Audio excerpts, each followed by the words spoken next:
and we're here to talk to you today and kind of give you a visual representation of the things that we do day to day.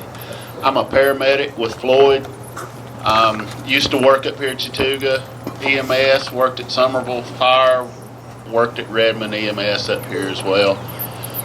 Been a firefighter, paramedic for going on 15 years. I've seen a lot of wrecks, worked a lot of deaths, and one thing about some of these auto accidents that we run across, there's probably 85 to 90% of them were 100% preventable. As teenagers and as a society in whole as it is, we have become so dependent on our phones, devices, things like that. You are 5 times more likely to die from a distracted driving auto accident than you are a DUI. And we've all had "don't drink and drive" pounded into our heads. And, you know, if you think about it, it just makes good sense. Don't get drunk and get behind the wheel. But we're so quick to pick up a phone to look at who liked our Facebook page or who just got tweeted. You know, I don't know. I don't follow a lot of that stuff. But, you know, I want you guys to think about those type of things before you pick up your phone. But your phone is not the only distraction in a car. It can be your friends, it can be the radio, it can be, you know, you just watch these 2 deer jump across the road and you turn your head and didn't see the stop sign. You know, those are the type of distractions. So when you get in that car, you're in a 5 to 10,000 pound bulldozer. And you will get killed in a car. Yeah, I mean, it's one of the most deadly things that a parent can give a kid is a set of keys.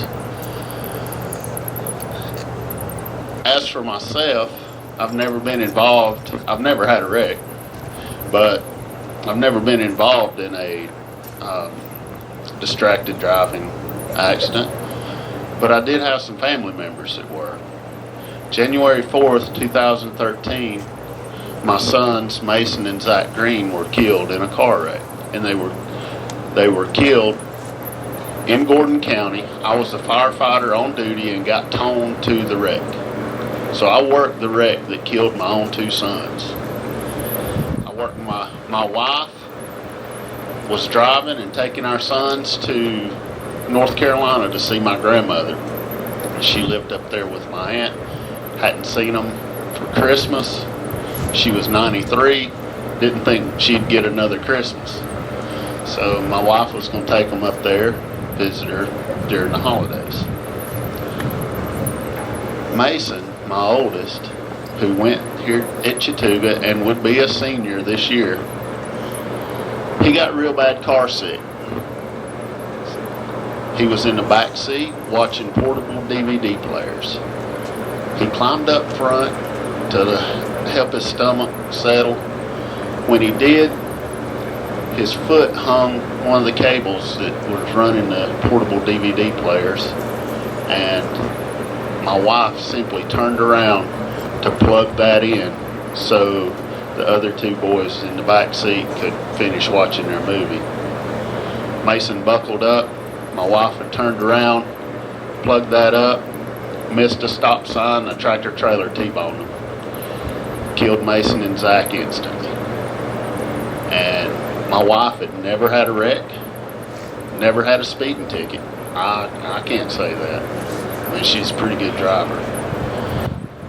So things like that can happen, and they will happen. They happen all the time. And I know some of you only have a face that your mother loves, but I'm sure your mother would like to see that face again. So we want you guys to take a minute before you check your phones, before you go to horsing around in the car, you know, fighting with your buddies or whatever you're doing, and think about that, okay? These cars are absolutely deadly. And we want to see every one of y'all come home. Burying your kids is one of the hardest things a parent can ever do. It is absolutely life-changing. It has been a life-changing instance for me, and I'd hate to see any of your parents go through that. So right now, we're going to give you guys a little demonstration of things that can happen, and I'd like for you guys to watch, pay attention, and understand that these are things that we see every day, okay? And it all could have been prevented.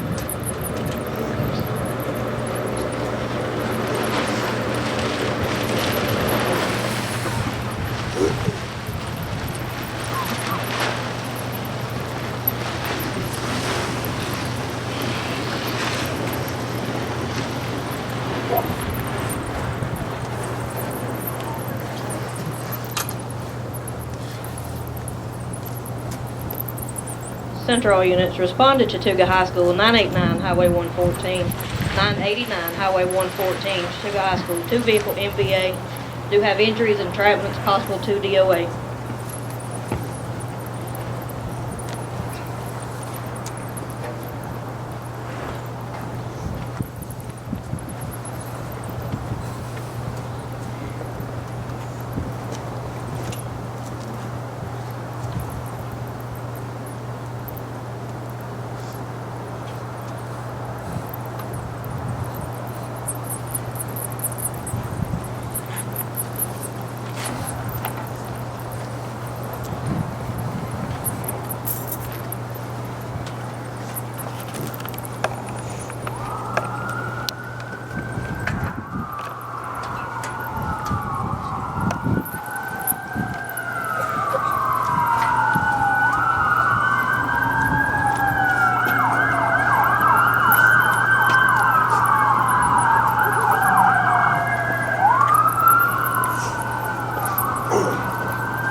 That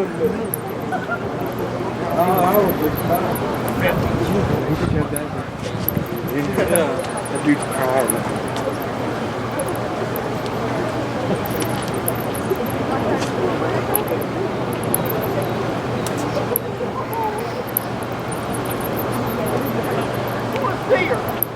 I just want to see her! I just want to see her! Just let me see her! I just want to see her one time!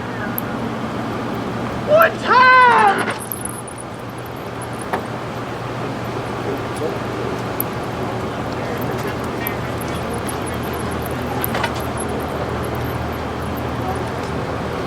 The day I died was the Wednesday before prom. How I wish I had taken the bus home, but I was too cool for the bus. I remember how I talked Mom and Dad into a special favor. I pleaded, all the kids drive. When the bell rang, I threw all my books in the locker. I was free until Monday morning.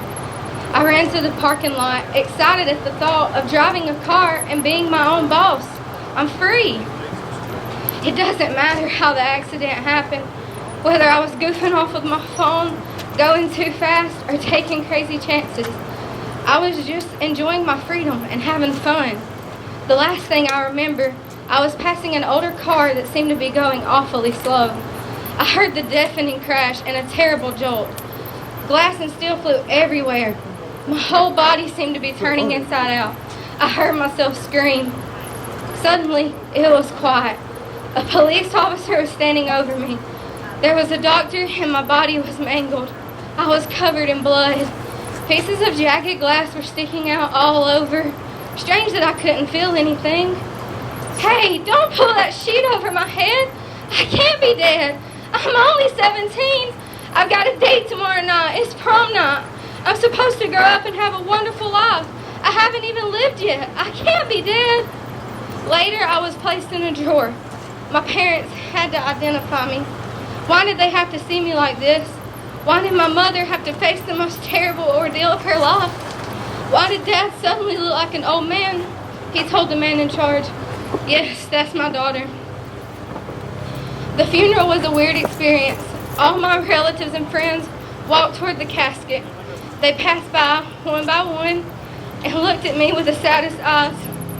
Some of the boys were crying. A few of the girls touched my hand and sobbed as they walked away.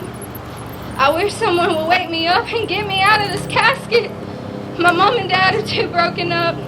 My grandparents are so racked with grief that they can barely walk. My brothers and sisters stare ahead like zombies and move like robots. No one can believe this happened to me. Please don't bury me. I have lots of living left to do. I want to run and jump again. I want to laugh and sing. Please don't put me in the ground, I promise. Please, God, if you give me one more chance, I'll be the most careful driver in the whole world.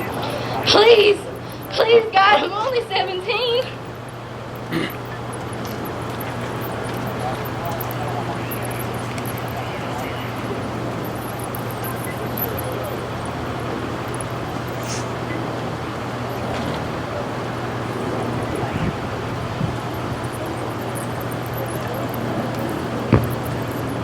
Hey, how did everyone? What did everybody think about this today?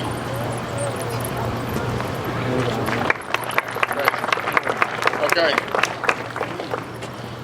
I know Marshall's already spoke today before we started this, or at the beginning of it. How many people went to school here with Mason and Zach? Okay, everything you've seen here today actually, for the most part, took place at that crash scene with Mason and Zach and Susan. Okay? Except when Marshall pulled up, he was in a fire truck. He wasn't a parent that just come up, which happens quite often. Okay? I want everybody to understand that distracted driving, which is essentially what caused the wreck with Mason and Zach, what causes hundreds of wrecks every day across the United States here. I work fatalities with distracted driving. Trooper Henderson's worked them. Marshall's worked them. And these two new troopers you see out here is going to work a bunch of them. Okay? Distracted driving is not going to be just an unpaid speeding ticket.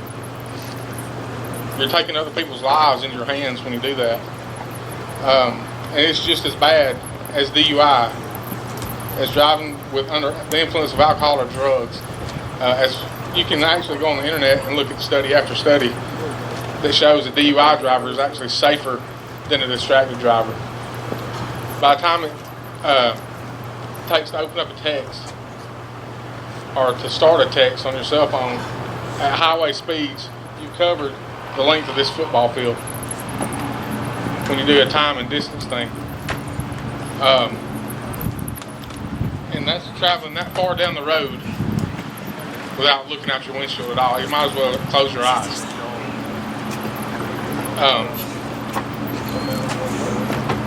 And we're going to prosecute you. If you cause a wreck and kill somebody or cause serious injuries to someone for something as simple as opening up a text, opening up an email, scrolling through Facebook, scrolling through Instagram, we're going to prosecute you. And we're going to send you to prison.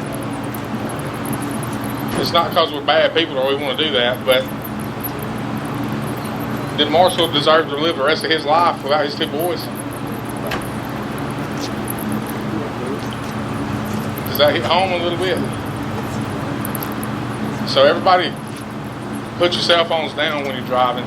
Buckle up. Don't worry about the cell phone. Watch your speeds. Speed's a big contributor to crashes. And pay attention. We got a thing in our training called What's Important Now. Well, what's important now while you're driving down the road is driving, getting to where you're going. It's not answering a text, answering a call. It's not looking at Facebook to see who just posted something funny up there or whatever. So think about it a little bit. As a matter of fact, the governor's fixing to sign a new bill into law. I think it's going to take effect July 1st,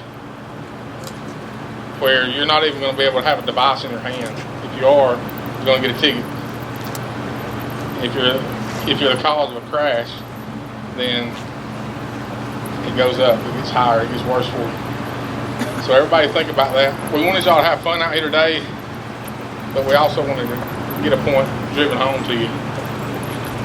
And I want to thank everybody, Trooper Henderson, the 2 new troopers, fire department, police departments, sheriff's office, Sheriff Schrader, Chief Kelly, Chief Woods, EMS, everybody, the coroner, Mr. Rainwater. If I'm leaving anybody out, forgive me. So y'all just think about that, okay? Sheriff, you want to talk?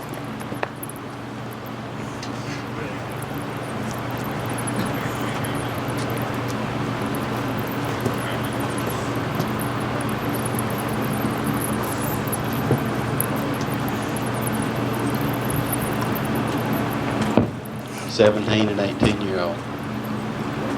You get your whole life in front of you.